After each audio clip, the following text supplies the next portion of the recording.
Dear Luna, I left my management job for you. That was something I never expected to do in my life. For 15 years, I worked in construction and manufacturing. We produced earthquake-proof products for buildings and bridges. I carried many responsibilities. I made decisions. I solved problems. I worked hard.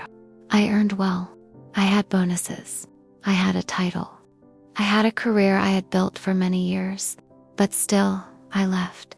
It took me 3 resignations before I could finally say, this is final. I asked God for signs, and slowly, painfully, clearly, He gave them to me.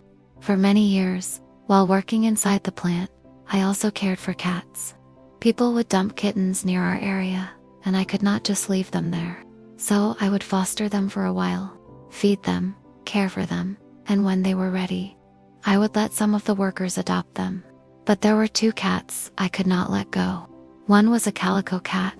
She became an office cat, and somehow, she became my comfort. The other one was a black cat. He was sickly. I brought him to the vet many times.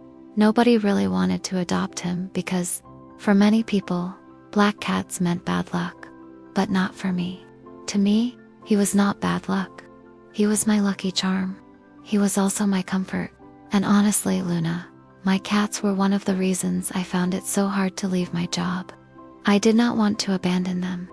I also could not bring them with me because we had moved to a condo, and pets were not allowed, and because you were born premature, I was careful with anything that could affect your health. We moved closer to the city, closer to major hospitals, and closer to your doctors. That decision changed our whole family rhythm. Your father no longer had to travel more than an hour just to go to work. But I still continued traveling more than an hour to the plant. I tried to keep going. Then, December came. We had to travel to my hometown for the holidays, and the person helping us care for you also had to return to her family. Before I left, I talked to my black cat. I told him to behave. I left him under the care of one of the office staff at the plant. I even gave my cat a Christmas gift before I left. Then January 2nd came. The person helping us care for you was not able to return as planned. She was also going through family concerns. We understood her. We were thankful for the time she helped us, and we wanted her to focus on our family too. But on that same day, my black cat died. And deep inside I felt it. It felt like a sign. It felt like God was showing me that it was time to let go. Not because I wanted to, but because the season had changed.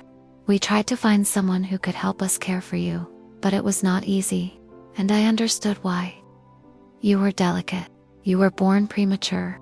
Caring for you required extra care, patience, and attention. At that time, I was also studying for my MBA. I had to pause that too. And on January 24th, for the 3rd time, I resigned. This time, it was final. My heart was heavy, but there was peace. I was grateful to my employer, so I made sure the transition was smooth. Even before that day came, I had already been training my 2 assistants because somewhere in my heart, from the time you were born, I knew this day might come. Still, I was broken.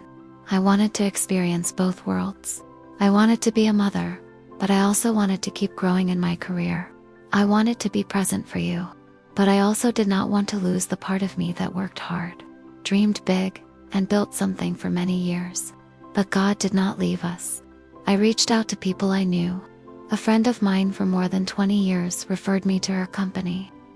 By God's grace, I was accepted as a staff accountant, supporting multiple businesses in the USA. It was a remote role. It was also an individual contributor role, and I chose that intentionally. A work that would allow me to be more present for you, while also sharpening my accounting skills in a deeper way. I did not stop building my career. I simply chose a role that fit the season I was in. I used to think career growth only meant going higher, but motherhood taught me that sometimes growth means choosing a role that protects your peace, your family, and your purpose. Luna, I am happy I can be with you, but I will not pretend it was easy. Being a mother while working from home with very little support is hard. Some days, I felt strong. Some days, I felt exhausted. Some days, I wondered if I could really do it. That is why I salute all working mothers, especially the mothers who had to make quiet sacrifices that other people may never fully understand. The mothers who left a title, the mothers who changed careers, the mothers who accepted a smaller role, a different role, or a quieter season, not because they were less capable, but because their family needed them in a different way. Stepping back does not always mean falling behind. Sometimes, it means obeying God in the season He placed you in. And I kept remembering Matthew 6:33. Seek first the kingdom of God and His righteousness, and all these things shall be added to you. Looking back, I can say God provided, not always in the way I expected, but always in the way we needed. It became easier because your father supported me. He worked hard for our family, provided for us faithfully, and carried his own burdens quietly so we could have stability. When he was home, I felt like I could breathe. When he traveled, it became harder again. But looking back, I have no regrets. God guided us. God provided for us. And God sent people to help us when we needed them most. So if one day you watch this and wonder why I made that decision, I want you to know this. I stepped back because love required me to be brave in a different way. And if I had to choose again, I would still choose you.